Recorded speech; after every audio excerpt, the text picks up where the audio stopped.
अस्सलामु अलैकुम वरहमतुल्लाहि वबरकातुहू।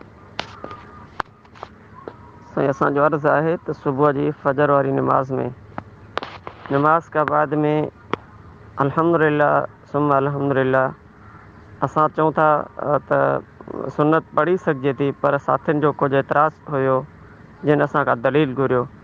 सो बराए महिरबानी क़ुरान ऐं हदीस जी रोशनी में का हदीस जी दलाइल असांखे पेश कंदा त कहिड़े सहाबी खां या कंहिं बि सहाबी खां साबित आहे, उहा हदीस असांखे पेश कजो बराए महिरबानी। जज़ाकुमुल्लाह। अस्सलामु अलैकुम वरहमतुल्लाहि वबरकातुहू। अस्सलामु अलैकुम वरहमतुल्लाहि वबरकातुहू। एक भाउ जो सुवाल आहे त फजर नमाज़ जो टाइम थी वञे ऐं पोयां को साथी अची करे नमाज़ जे दौरान नमाज़ पढ़े थो, बरकातूं फजर जो सुनतो पढ़े थो, छा उहो पढ़ी सघे थो या न, या बाद में फजर नमाज़ पढ़ण खां बाद में उहे बरकातूं पढ़ी सघे थो या न।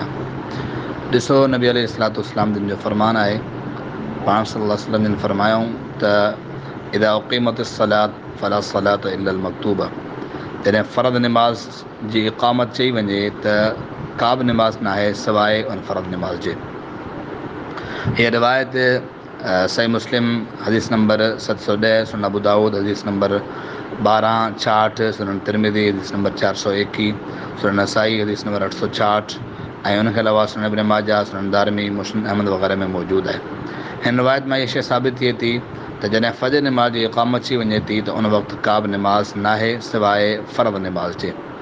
असां वटि थिए ईअं थो जो फजर जूं जेके सुनतूं आहिनि उहे जॾहिं कंहिं साथी खां रहिजी वञनि थियूं त उहो मस्जिद में अचे थो ऐं अचण खां पोइ उन फ़र्ज़ जे दौरान ई हिकिड़े पासे फ़र्द नमाज़ हलंदी रहंदी आहे ऐं ॿिए पासे हू छा कंदो आहे, मस्जिद जे कंहिं कुंड में बीह करे जल्दी सां हू ॿ रकातूं फजर जूं पढ़ंदो आहे। उनजे करे तव्हां नमाज़ खां पहिरियां ॿ रकातूं सुनत पढ़ी वठां। हालांकि इहा वाज़ह ज़ाहिर ऐं ज़हूर नबी अलैहिस्सलाम जी सुन्नत जी नाफ़रमानी आहे, छो त नबी अलैहिस्सलाम जो वाज़ह फ़रमान आहे, पाण सल्लल्लाहु अलैहि वसल्लम जिन फरमायो इदा उक़ीमत सलातो फला सलात इल्लल मकतूबा, जॾहिं फ़र्ज़ नमाज़ जे लाइ इक़ामत थी वञे त का बि नमाज़ न आहे सवाइ उन नमाज़ जे जंहिंजे लाइ इक़ामत थी वई आहे। त उन मौक़े ते इहे ॿ रकातूं सुनत पढ़णु इहो जाइज़ न आहिनि, बल्कि इहा नबी अलैहिस्सलाम जी सुन्नत जी वाज़ह नाफ़रमानी आहे।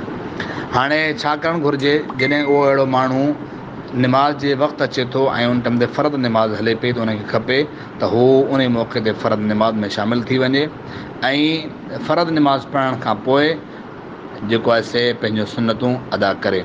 उनजे लाइ बि असां वटि हदीस मौजूदु आहे, असां वटि दलील मौजूदु आहे। अक्सर साथी जेको आहे हिन शइ खे मना कनि था त फजर जी नमाज़ खां पोइ नबी अलैहिस्सलाम जी हदीसनि जे अंदरि नमाज़ पढ़ण खां ऐं नफ़िल वग़ैरह पढ़ण खां मना कयल आहे। बिल्कुलु मना कयल आहे, उहा आम यानी कि नफ़िल आहे। हीअ जेके सुन्नत जूं जेके सुन्नतूं आहिनि फजर जूं, इन्हनि पढ़ण जी का ममानियत कोन्हे, बल्कि असां वटि दलील मौजूदु आहे। नबी अलैहिस्सलाम जिन जे साम्हूं हिकु सहाबी सैदना यहया बिन सईद अन अबीही अन जद्दीही, जेको नबी अलैहिस्सलाम जो सहाबी आहे, उहो चवे थो त नबी अलैहिस्सलाम जे साम्हूं हुन ॿ रकातूं नमाज़ पढ़ियूं ऐं नबी अलैहिस्सलाम जिन फरमायो त मां हातान रकातान, हीअ रकातूं कहिड़ियूं हुयूं? त हुन चयो त फ़क़ाल लम अकुन सल्लैतुहुमा क़ब्ल अल फज्री, इहे ॿ रकातूं उहे हुयूं जेके मूं फजर खां पहिरियां कोन पढ़ियूं हुयूं। फ़सकत वलम यक़ुल शैअन, नबी अलैहिस्सलाम ख़ामोश थी विया ऐं पाण सल्लल्लाहु अलैहि वसल्लम उन ते कुझु न चयूं। इहा जेका हदीस आहे इहा मुस्तदरक हाकिम जे अंदरि मौजूदु आहे, हदीस नंबर 3999 ऐं जेको आहे से ॿी हदीस नंबर जेको आहे से 1019 ते इहा रिवायत मौजूदु आहे।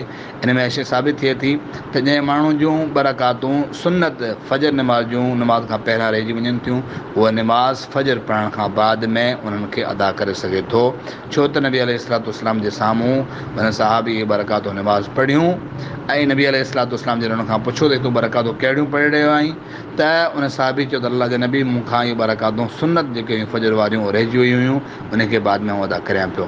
नबी अलैहिस्सलाम ते ख़ामोशी इख़्तियार कई। हदीस जी जेके 3 क़िस्मनि मां मरफ़ू, तक़रीरी ऐं तहरीरी, उन्हनि मां हिकु इहा तक़रीरी हदीस आहे त नबी अलैहिस्सलाम जे साम्हूं जेको उहो फ़ैल कयो वञे ऐं पाण सल्लल्लाहु अलैहि वसल्लम ते ख़ामोशी इख़्तियार करण जो मतिलबु मतिलबु इहो आहे नबी अलैहिस्सलाम जिन ते राज़ी हुआ।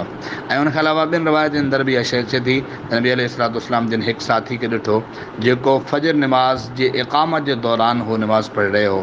पाण सल्लल्लाहु ने फरमायो त छा तूं 4 रकातूं निमाज़ पढ़ी रहियो आहीं, यानी 2 रकातूं फ़र्ज़ ऐं 2 रकातूं तुंहिंजियूं पंहिंजियूं।